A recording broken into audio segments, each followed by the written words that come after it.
Dans notre environnement, les matières plastiques sont présentes partout, parfois plus ou moins faciles ou difficiles à identifier. Aujourd'hui, plus d'un tiers des pièces qui constituent une voiture en sont faites. Pare-chocs, phares et feux de position, réservoirs, mais aussi la totalité ou presque de l'équipement intérieur, sièges, habillage, volant, tableau de bord. Indépendamment de l'aspect pratique ou esthétique, leur utilisation permet d'alléger le poids des véhicules, élément de sécurité et d'économie de carburant. Dans le bâtiment, les matières plastiques sont utilisées pour les gouttières, pour les tuyauteries d'évacuation, pour les fenêtres ou pour la réalisation de nombreux revêtements de sol.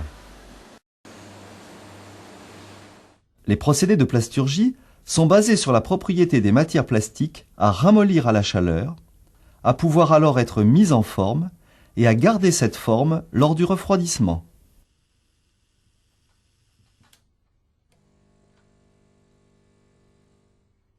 Dans cette thermoformeuse, la feuille de plastique est maintenue au-dessus de la forme de moulage, également appelée poinçon.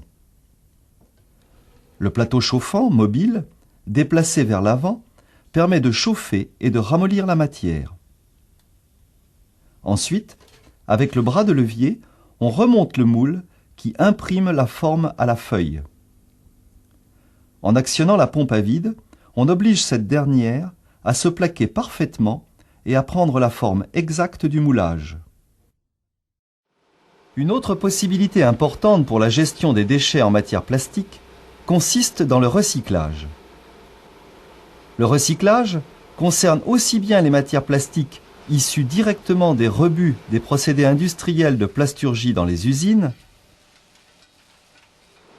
que celles provenant des emballages et de la vie quotidienne de chacun.